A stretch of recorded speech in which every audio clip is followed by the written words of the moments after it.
the fastest route. Between 2 points is a straight line, right? But one company is thinking that the fastest way to move supplies around our planet might be to send them to outer space and then back down again. I sat down with the CEO of Inversion Space, who thinks that we all might be soon taking deliveries from near-Earth orbit. Check this out.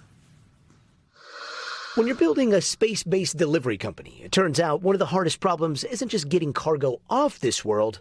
Wow! It's getting stuff back down to Earth without it turning into a charcoal briquette. When you enter the atmosphere 25 times the speed of sound, right? It gets hotter than the surface of the sun at the skin of our vehicle.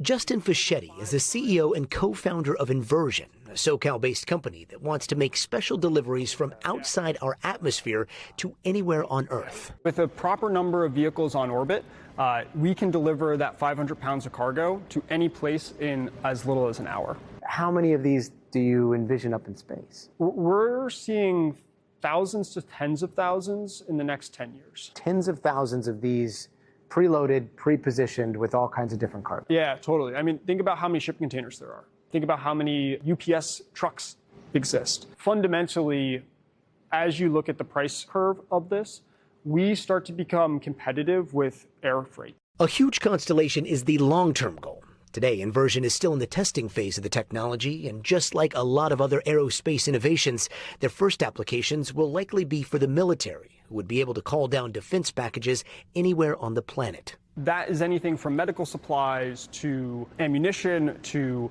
radios, those kinds of things that make a difference if they're had right on time versus if you don't get them for hours. Inversion is also part of a group of companies working on the so-called Golden Dome U.S. missile defense system, being built to detect and shoot down incoming threats from the atmosphere. But for now, their expertise seems to be focused on the way a craft can move as it plows through hot plasma on atmospheric re-entry.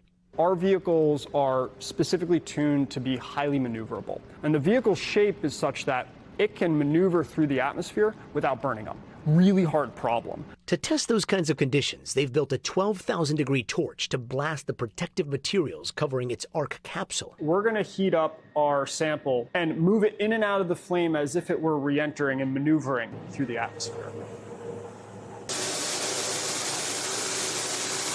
Our atmosphere does that? Yeah. Wow! After surviving the upper atmosphere, the capsule then gets slowed by billowing parachutes built to open at the last seconds before the capsule hits the ground. Huh. Parachute for spacecraft. But for Fischetti, this is only the beginning.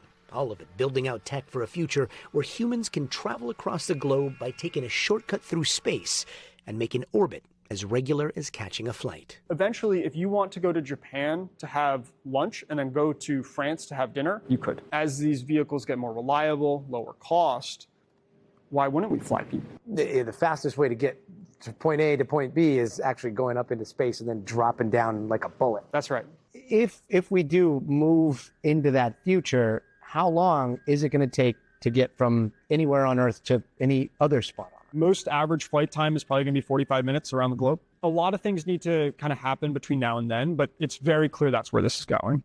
We thank you for watching, and remember, stay updated on breaking news and top stories on the NBC News app or watch live on our YouTube channel.